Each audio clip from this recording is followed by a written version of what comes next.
بل دا خبر ډیره مشهوره ده، ډیر عوام هم کوي او مولیان هم کوي او خواص هم کوي چې نابالغ اولاد کم عبادات او نیک اعمال کینو د دې ثواب مور او پلار ته رسی. نه، دا خبره غلطه ده.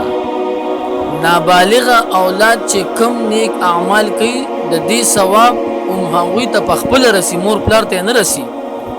قران کریم کې الله جل شانه فرمایي سورۃ النجم کې آیت نمبر 39، اعوذ بالله من الشیطان الرجیم وان ليس للانسان الا ما سعى.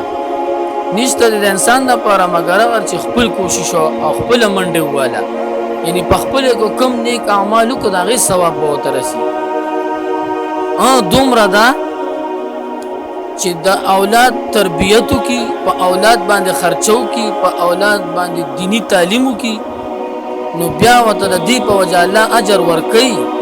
او د اولاد چې کوم نیک اعمال کوي د دغه اجر ولا نه ورکي.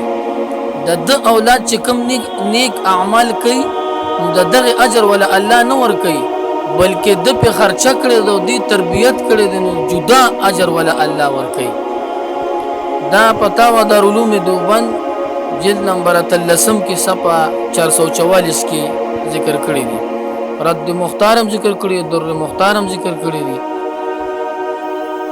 دا یو مرګري تاسو کړی دی چې کومه زنانه په دنیا کې ډېری نکاحګانې وکړي، یعنی یو خاوني مرشي بیا بل سره نکاح وکړي، یا یو خاوني پریک دی او بیا بل سره نکاح وکړي، نو په آخرت کې به دا بیا کوم خاون سره نکاح کوي؟ نو جواب دا دی چې دا به اخري خاون سره نکاح کوي. کوم خاون چې اخري نو آخرت کې به سره نکاح کوي. او بل جواب عبدالحی لکنوی صاحب ذکر کړی دی په فتاوا عبدالحی لکنوی کې چې کم خاون د دې خو دې ته به اختیاري، کم زنانه چې ډېری نکاحګانې کړي نو په آخرت کې به ته اختیاري چې دا کم سره نکاح کوي نو ودی کی. او بل روایت کې راځي چې دا کم خاون اخلاق ډېر برابري نو هغه سره به نکاح کوي. نو غوړه دا چې دې ته به اختیاري چې دا کم سره نکاح کوي نو هغه سره به کوي. عبدالحی لکنوی صاحب دا قول غوړه کړی دی.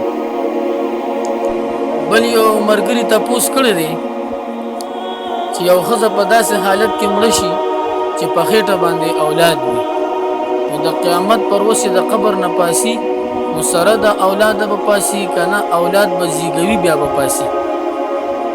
نو جواب دا دی چې په حدیث مبارک کې راځي چې تاسو په کوم حالت کې مړ شوي نو په حالت کې به پاسه.